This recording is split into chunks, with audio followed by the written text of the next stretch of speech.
Welcome to episode number 20 of the Men and Community Podcast. On our second ever guest episode, Carlo and Matt welcome Carlo's little sister, Deanna, to discuss the challenges, benefits, and lessons behind growing up in an entrepreneurial family. Thank you for being part of our community.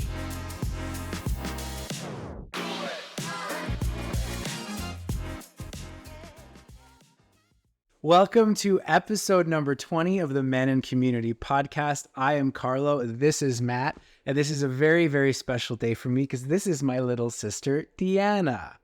And she's come to join us for another guest episode. This will be our second guest episode. Yeah, that's really exciting. Super happy to have you here. Thank you for coming, making the long trek from the deep southeast of Calgary. I know, coming into the wilderness of the urban domain. That's right. There's people around. Concrete. Saws blaring in the corner, walking into people's backyards by accident. Yeah, we won't go there. It's a rough world. All right, so we're going to launch straight into our episode with, like we normally do, where we pull some cards. And these cards have questions. So I'll go ahead and I will pull our card. You shuffle them? You bet I did. Did you pre-pick these to embarrass me? No, there's never pre-picked. They're shortlisted. Picked. In a war between superheroes, who would win? Just any superhero? You pick. Okay. Well, I think we should all answer based on the same superhero dynamic. Okay, well then you set the dynamic. Okay. Say Deadpool and Spider-Man. Similar abilities, cunning, and also kind of dumb. So I wouldn't call Peter Parker dumb. I mean, I think okay. there's still some naivety. Yeah, okay, that's like, sure. He's literally a cynical. teenager. Okay. Deadpool is just silly. He's just a silly guy. That's a hard one because I feel like Spider-Man would be able to get around a lot faster, but Deadpool's deadly. Like he would make the blow. Sure. So I'm gonna say the Deadpool would win out of that because he would probably be like, "Oh, hey, Spider-Man, how are you doing?" He'd be like, "Oh, good," and then kill him because he's like friendly neighborhood Spider-Man. Since Dark. Dark way to start the episode, Matt. Yeah, I went a totally different way. I'm picturing just like all the superheroes, kind of like in Civil War, Captain America Civil War, where all the superheroes are just fighting. And so Battle the Royale. minute that I heard that question in my head, I'm like, oh, who wins if there's an all-out war between superheroes? The aliens, because, you know, we're relying on the superheroes to save us from the aliens that inevitably are coming down. And if the superheroes are fighting, who's saving us from the aliens? Legitimate answer. Okay. To play by your rules, Spider-Man, because he would just like tie Deadpool up. And yes, Deadpool is skilled and strong and immortal, but also like you tie him up, he's going to stay tied up until he finds a way to chop something off. Okay. To go by your rules, Superman. All right. I've always loved the trope that Superman is this like very, a morally strong guy, but he's also so unbelievably strong that nobody else can really hold a candle to him except for another Kryptonian. So I've always thought that was kind of cool. But that's always assuming that Superman is ethical, and there may very well be a world that Superman is not ethical. There is nobody that's a Superman fan go nuts. I know this is a dangerous rabbit hole. That's a whole other. I'm saying in the world that I live, in the crime fighting world that I live in, it's a possibility. The crime fighting world. Okay. We're going to get into that Yeah. fighting world here. We are. Are we going to put one more card or are we going to stop? Let's leave the card. Something that I want to do with our guests moving forward. And so congratulations, you get to be the guinea pig for our new bit. Because this podcast is about community, there's a few questions that we want to ask throughout the course of the episode. And we're going to hopefully do these questions with multiple guests and just get some different perspectives other than ours. So the first one, we would love to know how you define the word community. I love how you sent these to me before so I could think on it, but I have to fly by the seat of my pants to answer them. Do it. So community to me, I feel has to be multiple people. It has to be like, a group of people with varying skill sets because what one person is strong at, another person might be weak at. And so for me, community is being able to go to a place with a problem and be offered multiple options for the solution or different ways to think about things. So for me, community is very much about, it's good to have self-awareness, but you also need other people that are going to tell you when you're not being very self-aware. So that's community for me. Oh, and then you can do that safely. Like you don't have judgment in that. You know, there's somebody who's honestly looking out for your best interest. So that's community for me, I feel. A safe place where you can access a variety of skill sets, and then you have the wisdom of a group to help you solve problems in a variety of ways. Beautiful. Yeah. Love that. Well, you said it. Yeah, that's really good. I like that. All right. So today's episode is one that I think is going to be really neat. It's going to have some really good conversation behind it. And it's the idea behind growing up entrepreneurial. So to give you guys a little bit of backstory, Deanna and I grew up in a very entrepreneurial family. You know, dad, business owner, mom was the kind of mom that, you know, always did some sort of work from home, whether it be nails or babysitting or something along that line. And then when I was 16, they started another business together, which is the business that I ended up moving into doing as well as an adult. And you're a business owner yourself. So tell us a little bit about your business. What is it that you do, Deanna? Well, number one is I followed in your shoes and I started in the family business right at 18. And I did that for a good 5 years or so until I had to make a decision between businesses because I'm only one person. So now what I do is I've transitioned into running an agency that does specifically legal transcription. People always ask me, well, what's that? And so I explain to people that every single proceeding, deposition, trial, hearing, examination under oath, all of that is on the record. And so I help the people that get the record together. So I just get audio from different courtrooms, lawyers' offices across everywhere. I've gone nationally as far as like Guam. I've done Guam work and I just type that from the remoteness of my home. So I run an agency with a few people nationwide to get a bunch of pages done for a bunch of amazing court reporters. And yeah, that's what I do. And the reason you say you live in the crime world is because you get to listen to true crime all day? I get to listen to the unfiltered versions. When people listen to, true crime shows or true crime podcasts, a lot of that is cut up, taking just the most interesting parts. I listen to the entire thing, start to bottom. I kind of feel like I'm a 13th juror is what I would call it. So there's 12 people normally in a jury. I feel like I'm the 13th one because I get to hear all the evidence, make my own decisions. And, I always walk away from a case feeling if I have an opinion if somebody's guilty or not. So do you keep like receipts on your win count? Like how often you pick the same way the jury picks? Yeah, for sure. I would say that it's probably like 80 or 90% that I would pick the same as the jury. Because you have to remember it's beyond a reasonable doubt. Sure. So when you are presented with evidence, so there's a big difference between like a civil trial or a criminal trial. Right. I could talk about the differences with that. So typically once you go to trial, it's because people can't agree on something, right? Whether that be on like something that criminally happened or something that happened like in business or whatever.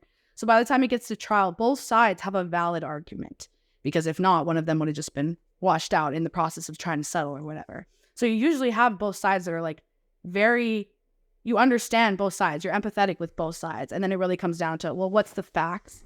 Besides all the he said, she said, like, what is there actually to prove what happened? And then you can just make a decision that feels right about it. That doesn't mean that it's completely justified or completely right or everybody walks away completely happy, but just what's in front of you and what's the most reasonable thing to do with the information that's in front of you.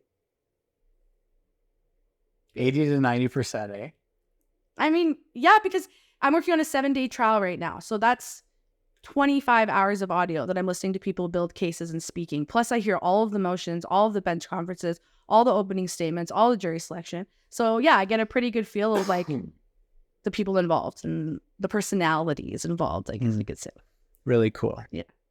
So you and I are going to bring the kind of frame of reference for, growing up as kids in this entrepreneurial family together, where Matt, tell us a little bit about your experience in this. Yeah, I mean, I grew up with a single mom, and I have a really good relationship with my dad, but I've never lived in the same city as him. My dad lives in Vancouver, and he is very entrepreneurial by nature. He has been running a retail consultancy firm that he started probably 20 years ago now, if not a little bit more. And so, I always had entrepreneurial inspiration as well, but in a little bit of a different sense. And so, yeah, I certainly have a similar sort of predisposition to it, but certainly come at it from a different place. And from an only child, so not having the inherent competition that is siblings. Yeah, and I think competition is a good word, but also a little bit sense of camaraderie there, because like, I remember, do you remember the night that we almost lit the house on fire? Oh yeah, with the pork chops. The pork chops. Yeah, I remember that. Mom, being the great mother and, businesswoman that she wanted to be, she would pre-make dinner and then like leave instructions, put it in the oven at 350 for an hour. Well, I don't quite know what happened. I think it was because the oven hadn't been cleaned in a while, but it ignited and lit up on fire. I remember that differently. Really? What do you remember? I remember you not like her asking you to put it in at like 5 o'clock, and it was like 5:45, and she called being like, "I'm on the way," and so you were like, "Shit!" So you cranked. You cranked that heat. No, I don't remember that. I don't remember that at all. Regardless. It's valid though, because we all know, like, when your mom asks you to take out the chicken from the freezer and you don't take it out, like, that's scary. There's a scary panic. 15 minutes. But it's different though when you don't take the chicken out of the freezer; it doesn't light on fire. Okay, I legitimately don't remember that, but that sounds like something I would do at that age, so we're gonna give it that. Okay, regardless, it lit on fire, and we had to then put out the pork chops with a fire extinguisher. So, How did it taste? We didn't eat them. I was mad we didn't eat them. It was my favorite. I was like, can we still eat them? No. Okay. So this would be my first question for both of you. Having come from the various different backgrounds of, growing up entrepreneurial, right? Would you say that having that experience in your childhoods and in your home lives was something that benefited you today in your professional life? Or was it something that hindered you? And either way, why? I would say it didn't really impact me at all, because as much as my dad was an entrepreneur in the sense of starting his own business, running his own business, it was never the art of entrepreneurship that was espoused to me as being like, this is something that you should chase. This is something you should do. It was beneficial in the sense of, throughout most of junior high and high school, I wanted to be an architect. And so my dad would introduce me to his architect friends, because that's very much within line of what he does for a living. And so there was the opportunity to connect that way.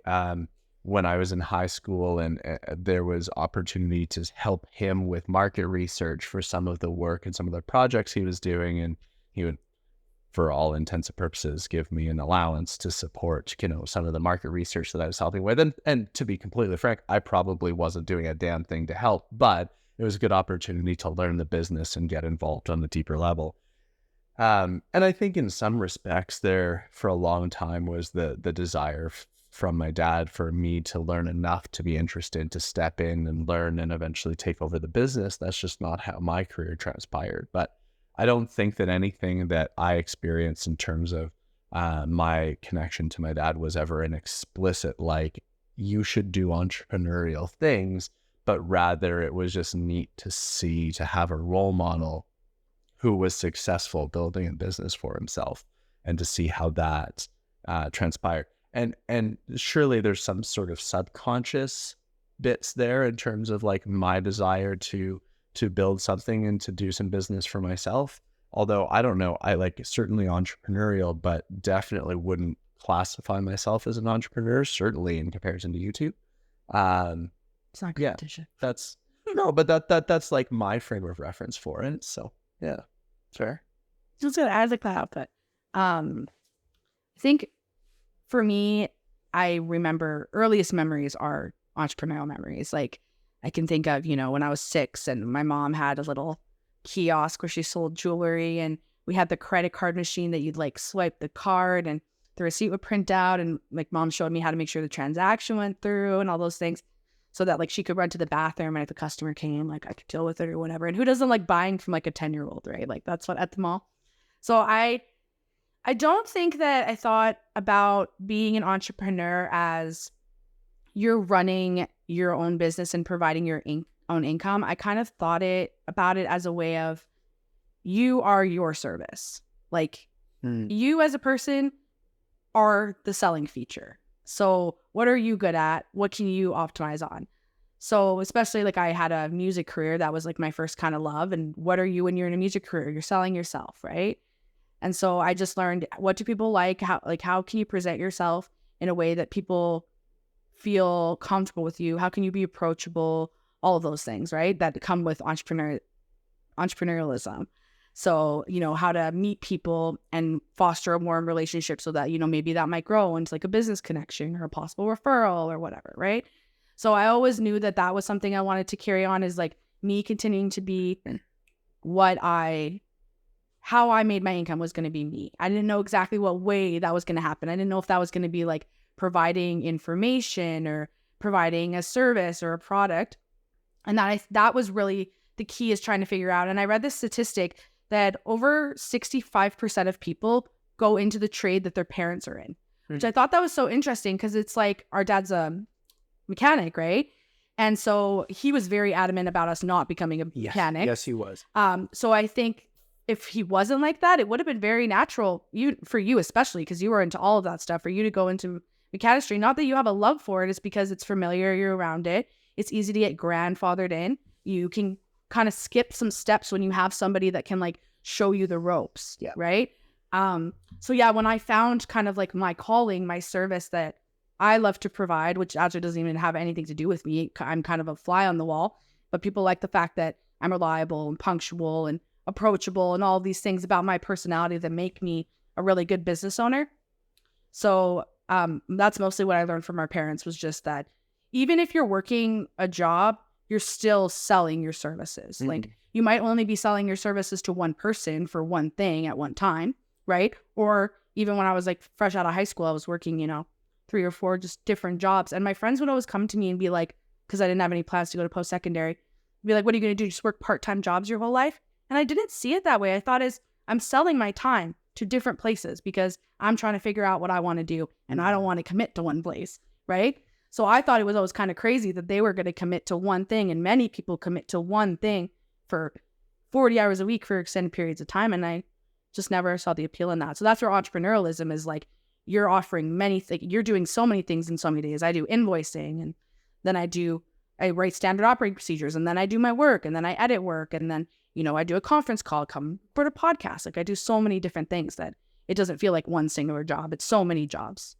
And I think that's really, really cool. And I think that more people, I hope that everyone that's listening really hears what Deanna just shared about the value of yourself being the main commodity, regardless of what industry you work in, regardless if you think of yourself as a 9-to-5 employee or a contractor, an entrepreneur, like whatever that mindset is, like I hope you have the ability to shift your mindset and see yourself as a commodity. I think that too many people treat their work as something that's fleeting. And so you run the risk of damaging relationships, connections, and that ultimately is a disservice to you moving forward for the rest of your career. I work in a sector that's relatively small, but I have colleagues that I met when I was 16 years old that are still active colleagues today. I had no freaking idea when I was 16 that these people would still be somewhat influential, or at the very least an arm's length related to the work that I do today. And so like, it's a good thing I wasn't a dick when I was 16 because, if people hold these ideas, these memories, and if they're positive, they turn into referrals and new work. And if you build that credible name for yourself, regardless of your entrepreneurship background or not, it can carry you so far. Yeah. And I'm really resonating with the whole concept that you shared of it being this way of like or this understanding that you need to market yourself, because that's something that you and I have talked a lot about. And it's something on a personal level that I think is really important, both in my life and my business, is that from a young age, when you're in this entrepreneurial mindset of a home, you learn that your appearances are very important, and more so than just like the way that you look, but like, especially with us being from this like Italian background of a family, like you didn't leave. I still to this day don't leave the house in anything less than jeans. Yeah. Unless I'm going to the gym. There's decor. There's decorum. There's a way of upholding yourself. There's a way of acting in public that you always kind of hold yourself to this higher standard, because you never really know what, relationship might spark or you might damage from being of poor showing that day. So I think that's a really, really great way to put it.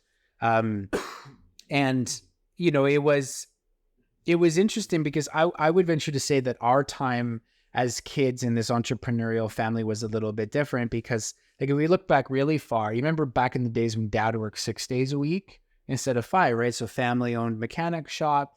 He had no other choice but to keep it open 6 days a week. So that led to a lot of familial sacrifices, but it also led to this kind of understanding that your job doesn't just stop at 5 p.m. Yeah. It never did. It never did for our family, right? And I think that's something that a lot of people that have worked in traditional corporate environments, especially right now with the big movement of trying to separate your professional and your personal lives in a manner of like boundaries, right? Like where if you're not being paid, you're not working kind of thing, which I think is a healthy way to look at it in some of the corporate world. But as an entrepreneur, that kind of stuff doesn't exist. Right. You do lots of stuff for free. You do lots of stuff for free. You're always on the go because you know that those things you're doing for free are in benefit of you, your family, or in some cases, your clientele, because you care so much about your clientele. And we talked about this in one of our previous episodes where, I wanted to try and find this balance of, doing the things that I found joy in between doing the things that were work. But I wanted to ensure that I was maintaining a level of quality and customer service for the clientele that I have is very, very important to me. Well, you can't shut off at 5 p.m. and maintain the relationships like that.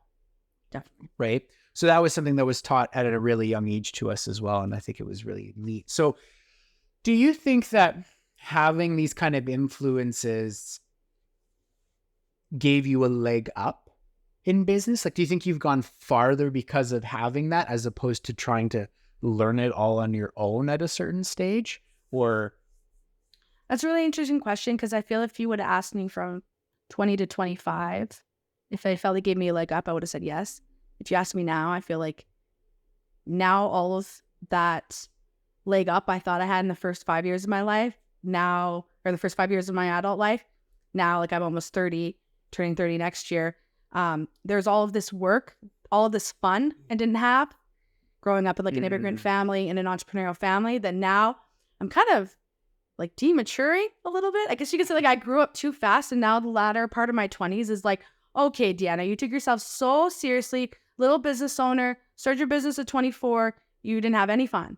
So like, what's fun, right? And then people, always used to ask me, what are your hobbies? And I didn't believe in hobbies because I always tried to monetize my hobbies. Like singing, I'm trying to monetize that. Doing social media, trying to monetize that. Typing has always been such a huge love of mine. Never thought that I would monetized it because I'm like, I love this. I want to do it. I want to get paid for it, right?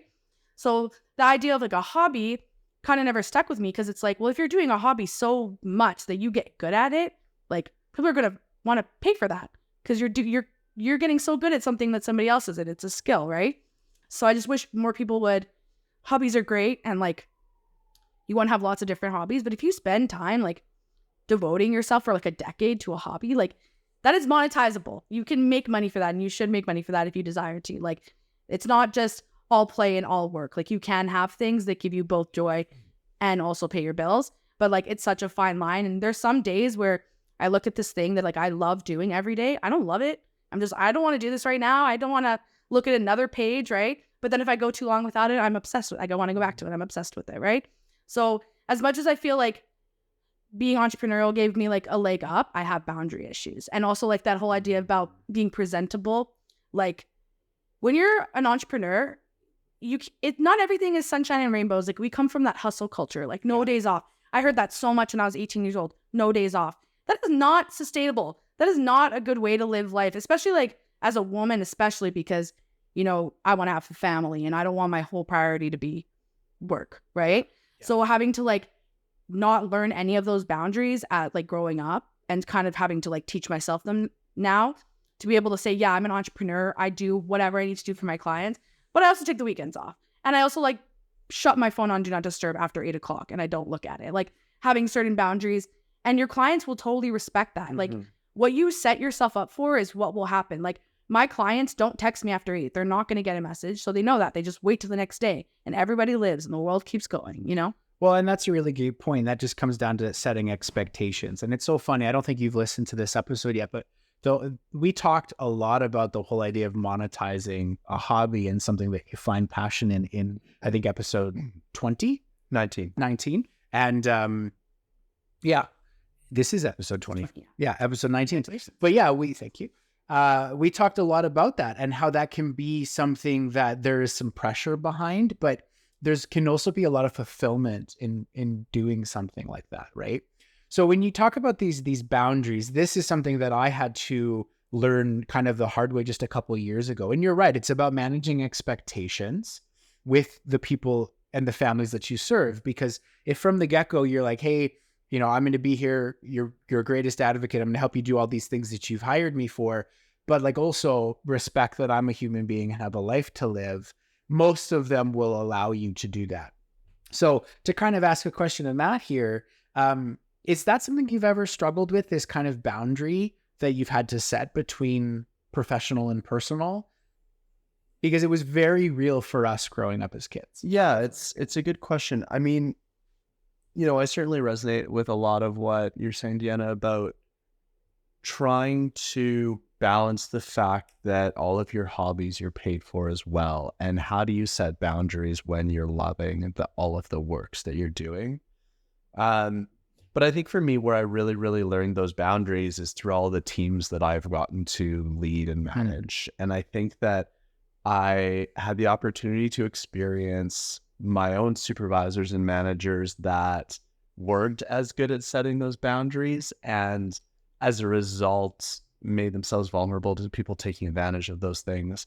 And so for me, I've learned and realized that, sure, like there's some times where I'll be working until 6 or 7 in the evening.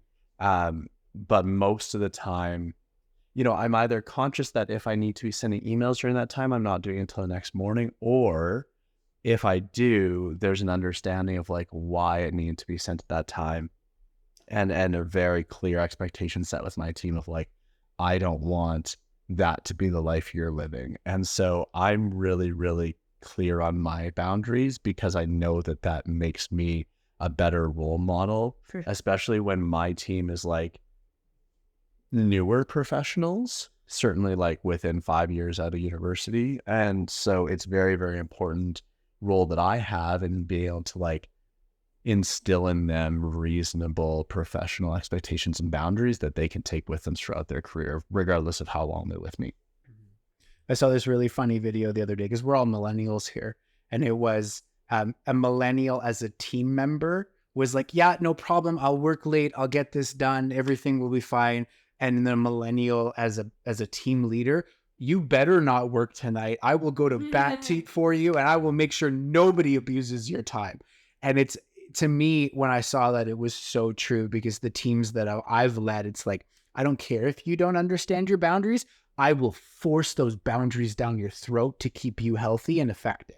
Where as millennials and entrepreneurs and hustle culture kind of people, that's a hard one lesson for a lot of us. We're like, we will do what we need to kind of get it done. And you have something to say? But it's about picking your battles though too. It's not that I don't ever expect that my teams are going to work hard and are going to hustle and are going to put in that 120%. But like if we're going to use an athletic analogy for the lack of a better one. And, you know, if you were to practice at 100% all the time, you're not going to have any energy left for the game, right? And so what's so important is that we understand as a group where our general level of place is so that we can continue to progress, continue to grow. But when there is that deadline, when I do need something, we've built the trust and the expectation of the environment that we need to hustle. We need to go now. We've got this event where we're going to be working 13, 15 hours a day for this week. And then I'll take care of you on the other side. Like, we'll take a couple of days off. We'll do what we need to do. But it's about understanding those boundaries and the moderation of when the expectation is we need to go, and then being able to work backwards and understand what else is necessary when. That's so true. What you said about, when we need to work, and then we need to rest, And so I think that's the part that millennials are missing. Because even myself, like, I work on deadlines. And if I have like a little bit of breathing room, like maybe a day, I'm looking for something else to do. Like, that is unnecessary. Like, I got my work done. I'm ahead of schedule. I should let myself sit down, like, take some extra time, maybe work on something that I've been putting off, like give myself some space. But like, that's the part that needs fixing. We all can work hard, especially when you're passionate about something. Like, I've recently discovered passion fatigue. It's like when you're so in love with something that it can like literally just emaciate you because you become hyperfixated with it, which is like very much what happens in my work. So like, learning that downtime is okay, that non-productivity or just that slower time is okay, so that when the work comes, when the time you need to hustle, you could do it. Because a lot of times we're just hustling all the time, and then the hustle comes, and it's the biggest moments that we burn out on. Like, when all of the work compounds, it's like the most important time. That's when you flake out because you didn't rest at the slow times, right? So I've just learned, if you want to peak performance, like, it's about sprints. Like, you're not running a marathon. You're not trying to get to the end. You're literally just trying to like get to the next post, get to the next post, get to the next post, and then see where you end up. And you look back a couple of years and you see all your progress, but it doesn't unfold so linear like that. It's when you're an entrepreneur, they always say like, oh, it's a roller coaster. It is. Like, life is a roller coaster. Working, a 9 to 5 is a roller coaster. It's just, you pick your amount of thrill. I have really high peaks in my work. So that means I'm going to have really high, like really low lows. And so I have to learn how to just even all of that and be uncomfortable, like be comfortable in the lows, and then learn not to get too comfy in the highs because they don't stay, right? Yeah. So that this too shall pass. This is the video going around social media with all the Tom Hanks and Shia LaBeouf and a bunch of other. This too. It's great. And we've talked about it before, but it's Tom Hanks and a whole bunch of other people, like Matt was saying, and they're like sharing wisdom between each other. And Tom Hanks says, this too shall pass. Things are going well, this too shall pass. Things are going terrible, this too shall pass. Right? So we've been talking a fair amount about teams here. And I guess that kind of leads us to our next question in regards to community. So you shared with us how you would define it. Can you give me a story or an example of how you think that the communities you've had have kind of changed your life for better or worse? Or want to go ahead first? No, this one's all you. Those are questions for me. So I think that's really important because community is what shapes us as people. Like, for example, we grew up entrepreneurial, but then also like our family is a first generation immigrant. So, I often have differences in the way I think about things compared to some of my peers that families aren't. Or, for example, it's the same with like entrepreneurial, or if you have family, that does a lot of like, church stuff, or you have a family that always gets together. And so I think it matters, those big environmental things, because they impact like how you see the world later on. The people that you're like constantly around. So in terms of our family's community, everybody always assumes because we're Italian, we have like a huge family, and we do have a lot of family, but I think our parents were really protective of their circle. Yeah. And just like the energy in their circle. And if it was ever like any bad energy came in, it was like warded off right away. Like no drama allowed. That's Dad's doing. He is averse to drama. Yeah. My dad is averse to drama. So I just learned that it's not about me. Like it can't all be about me all the time. Right. And so I really look at my life now in that way to have, I guess, some self-awareness. When you grow up in family, especially like we have 3 siblings, like we have to share everything, right? And especially like you're the oldest and I'm in the middle, like we bonded over the fact that our little brother got everything. Okay? So all of those little things that happen, all those things that happen throughout your life, like, you know, we used to fight over the front seat or things that like you probably never even thought about. You just like pop in the front seat, right? They impact how we like move about the world. And so if I find that I run into difficulty or like stagnant thinking about something, I really try to retract back and be like, where did that thought come from? Like, was it just like an offhand comment that my mom made sometime, just like stuck in my head? Or is this something that I actually believe? Yeah. Right.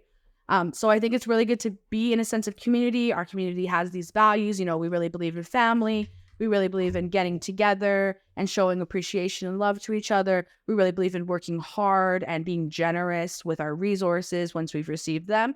But there's also things about our community that probably I shouldn't think that way, like the hustle culture thing, or, you know, that you give way more than you get in return. Like you shouldn't do that. You shouldn't overgive. You shouldn't overget. Like you should, just because somebody's family doesn't mean they can walk all over you. Like there's these boundaries that as an adult, I've been learning in hindsight of my experience. So I don't feel negative or positive about my experience anymore, because I think we all just have good and bad parts of the way that we grew up. But I think it's really important as adults to understand like that the way you think, it's not always you. It's sometimes the things that people have said to you or the experiences you've had or the community you've grown up. So I think it's really important to reflect on the big decisions you make in your life and who am I making this decision for? Am I really making this decision for me and what I want? Or is this just like an intrinsic value that was placed on me that I've never thought twice about, right? Especially in our family, like I'm the only girl, I'm the middle child. Like it was really important I be a good girl, like do things right, don't ruffle feathers, you know. Oh my God, can you imagine if we brought the cops to our house growing up? Like, no, like we were good kids. And I always tell my mom that, like, you had good kids. We didn't cause any problems. I didn't do anything bad my entire life. But also, like, I don't take risks. I don't take chances. I'm really like an anxious person sometimes. I have to like see the exit strategy and everything. And so kind of like that carefreeness that I wish I had. I wish our community had more of that. So I hope that like with our generations, we can let the next communities be a little bit more carefree. Responsible, good people, just a little bit more carefree would be good. So it's interesting that you finalize that entire topic with the idea of what your hope is for the next generation. So one of my final questions for you is, you know, you stated you want to have a family, you want to have kids. What would be the values, the entrepreneurial lessons, the familial and community lessons that you feel would be really, really important to instill into your kids, that are non-negotiables for you?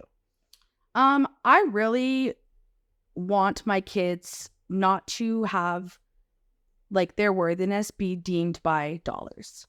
I really want my kids to live in a world where they understand money. They understand it's not unlimited. They're not entitled, but they also get that money is not limited, right? Like, oh, we're not always just struggling. We're not always like so overcome by bills. We're not, you know, one month we're having good because the business did good, but then the next month it's bad because we didn't, you know, there's no consistency there. I want my kids to have consistency in money so that they understand that it truly is abundant. There always is enough. There always is enough to get by.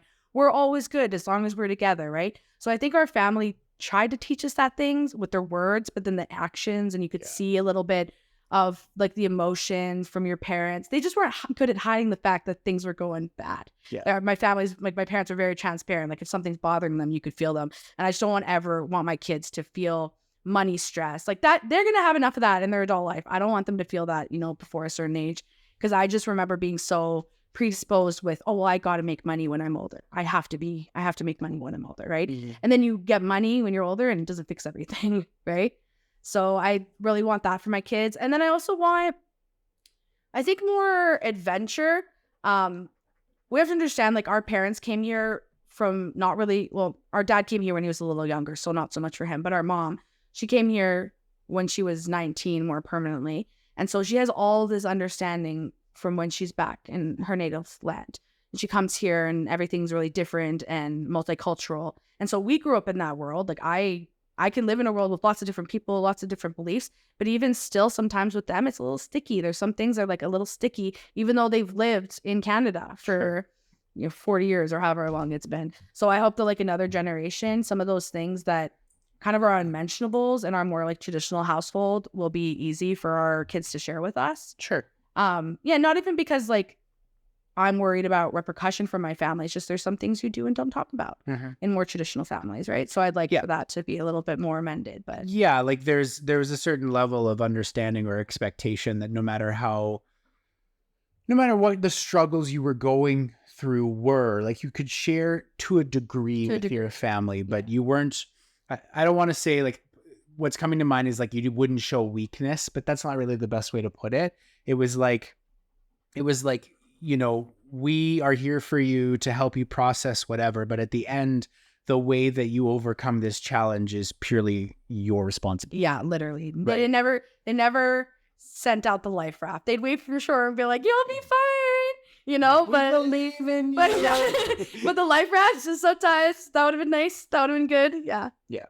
What about you, Matt? What would you say is this, very important thing you would want to instill in the next generation if that happens for you? Yeah, I mean, I think that something that I'm hearing a lot from the two of you and in your experience growing up is there's just so many gifts that your parents were able to give you. And then you get to a certain age where you start to realize that the gifts sometimes come at a cost, right? And there's different sorts of legacies that these gifts carry that we don't really understand while we're learning the primary lesson. There's all these like extra things that exist. And for me, something that, I had to contend with a lot growing up, and I'm still kind of reconciling and processing a lot of that is, when my parents got divorced when I was a toddler. So this was always something that I grew up with in a household where I didn't have both my parents in the same place, is that you realize pretty quick, because you don't have my parents got along and they had a great relationship, and I'm very thankful for them having such a good relationship. But you understand that your parents on some level aren't on the same page, right? Like something happened there, they're not together. And so that kind of like kickstarted this thing for me of recognizing that, well, if my parents aren't this unified front, that they're not omnipotent. And like all kids, I think, had to some degree think of their parents as like these omnipotent figures, right? And I think that not enough people stop to think like, oh, my parents have flaws and biases and like these sorts of things.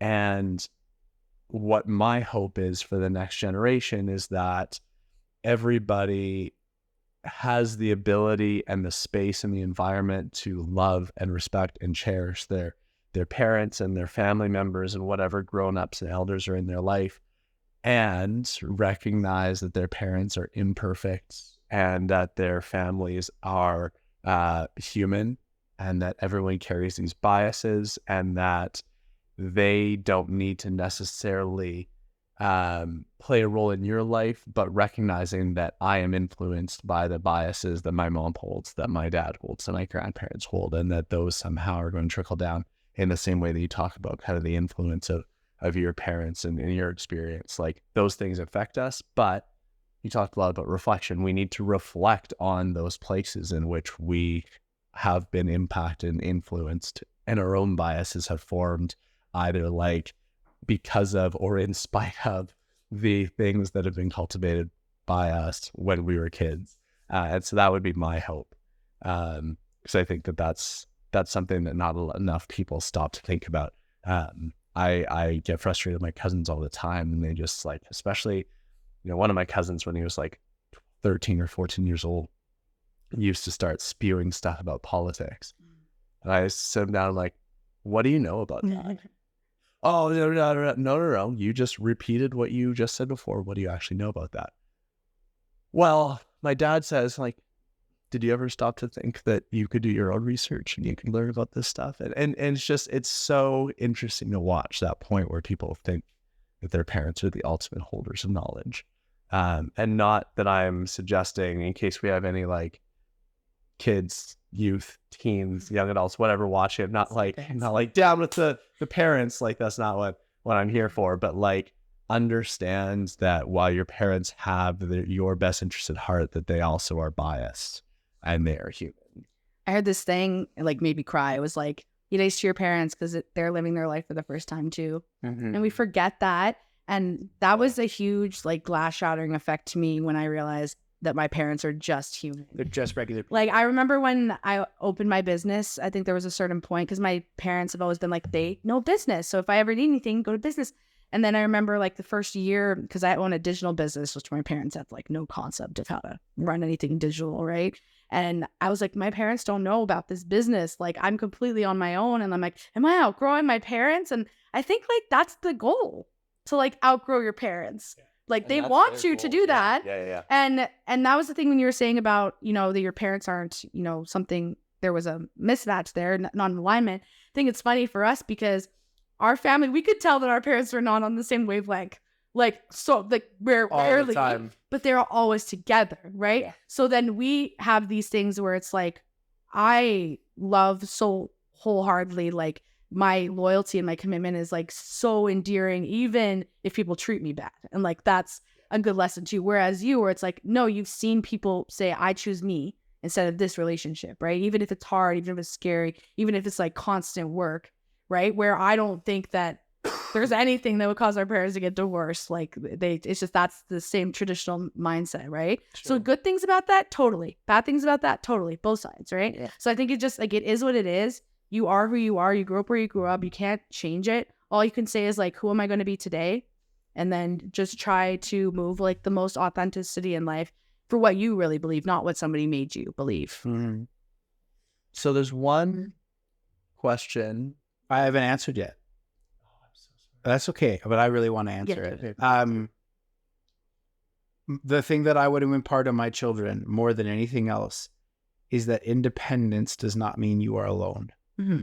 That's good. Right? Like I think for us, especially very independent people, and there was so many times where the challenges and the struggles that I was going through, I faced entirely by myself, not because I didn't believe that anybody would be there for me, but because I didn't feel like that burden should fall upon anybody else. Yeah. Right. I don't want anybody to work as hard as I have to. Exactly. And that goes in personal matters. It goes in social matters. It goes in business matters. You feel like, hey, this is a struggle that is mine alone. And that is so not true. Mm-hmm. And you and I have had many conversations in the past about this idea of, you know, this self-awareness and this emotional revival that we've each independently gone through in our adult lives.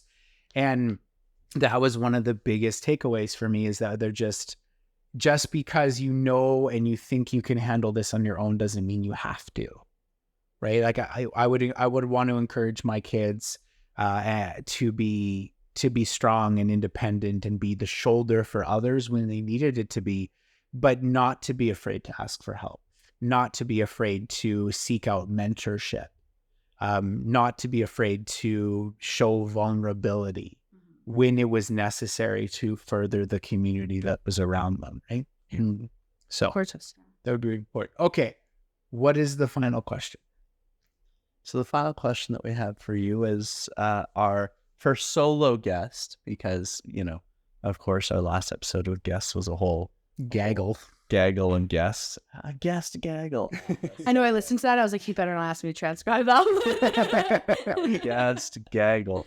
But as you are kicking off our new series of solo guests, we want to know, what is one piece of advice that you would give to everybody listening or watching or sharing this for how they can make their communities a better place? I think it's really simple. Like, I know that's a big question, but I think it's really simple. Like, it's how you move about the world. Like, are you going to move around the world with your headphones in, pretending that you don't see anybody and nobody else matters? Or are you going to move about the world being aware of what's happening around you? And like, if you see, you know, a lady struggling to get her groceries in her car, like you help her. Or that's one thing we learned from our mom. Even I was out with my mom yesterday, and there was this lady that she looked like she was having a hard time getting out of her car. And my mom like just grabbed her and helped her out of her car. And I was just like, it's little things like that. Like, there's no benefit to anybody. It's just like, see a need, fill a need, right? You see somebody struggling, if you can do something about it without like giving away all of your, if somebody needs $1 million, don't give them $1 million. I'm not saying that, but like, you can do little things. You can stop your day and do little things to help people. But the only way you see those things are if you're present. If you're like out here worrying about, the stock market, or like worrying about this, or predisposed with what somebody said to you at school, like you are going to miss all of those little opportunities to help other people.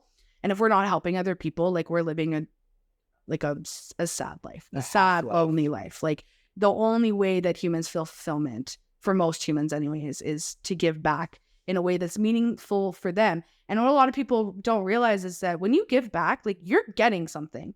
I know a lot of people, I used to work at like a blood clinic and worked a lot with like the donors there. And I was really just interested in, why do people donate blood? Because obviously like it's not fun. Nobody likes getting a giant needle you can see through in your arm. Why do people donate blood? It's not purely out of their goodness. Like, yes, good people, absolutely. But you get something for giving to others. You get something inside of you, and that can grow. And you will, like, if you just keep compounding, the things that will happen in your life are just incredible. Like, it will return to you tenfold. So I would really just say is like, be kind to others and know that you are getting something back in that. Even if you think that it's completely selfless, you will get something back from that, not even directly from that, but in other ways. So just be kind. Be kind to other people. Be kind. Be present. Be kind in your mind. Need, fill a need. Yeah. I love that. Thank you. That's really good. Well, Deanna, thank you for being our second guest, our first solo guest on the show in episode number 20. I think we picked a good number to have you out here. Super happy that you were here. As per tradition, we finish off our episodes by sharing some gratitude with others. So my gratitude for you today, and specifically Deanna, is thank you for being my sister. And through all of the things that we've gone through in our lives together, all of the stories that we misremember together.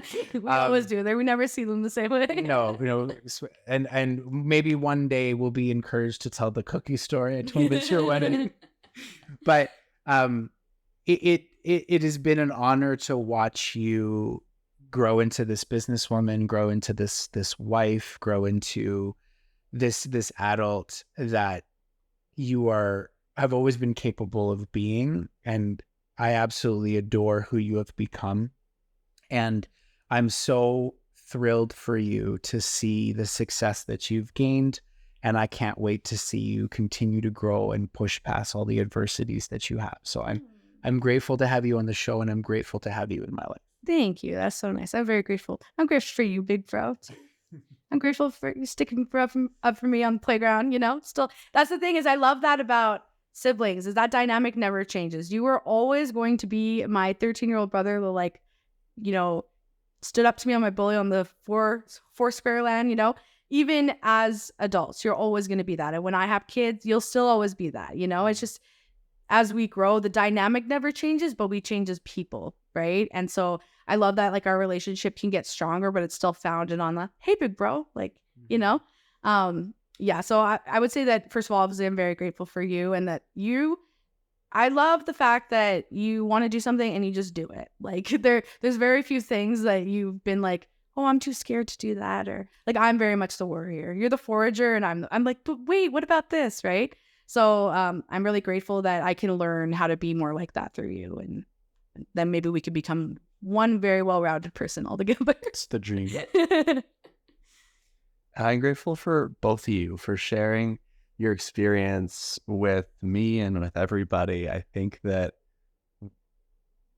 it makes me realize, I'm very, very thankful for everything in my life, but it makes me realize how much I missed out on by having siblings, just to see the dynamic that you two share. And I'm really, really grateful that you two are able to both be such incredibly talented, skilled people independently, but not have to do it alone, and have that capacity as siblings to be able to like lean in, trust, learn from each other, grow from each other, admire each other, is something that I love getting to see secondhand and then hear all the time about through Carlo.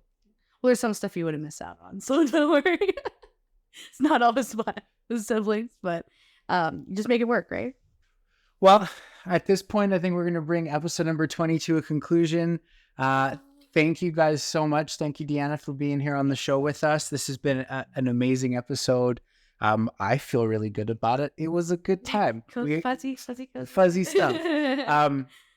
Thank you guys again. I'm Carlo. This is Matt. This is the wonderful Deanna. Join us on all of our social media platforms. Check out our Discord server for some behind the scenes and some links to all of Deanna's stuff. I'm sure that you'll fall in love with her social media and her ASMR clickety clock. For those of you that like ASMR, it's all on there. I was going to say, Deanna, do you want to shout out your socials really quick so one could just jump on there directly and I'll have to go through that? Yeah, absolutely. So you can find me at Aurora Transcription. So it's AERORA Transcription. You'll get ASMR. You'll get, if you're interested in learning about legal transcription, I talk about that. And I also make some terrible jokes. So if you want to check it out for that income. But in true Corrado fashion. Amazing. All right. Thanks, guys. See you next time. Take care.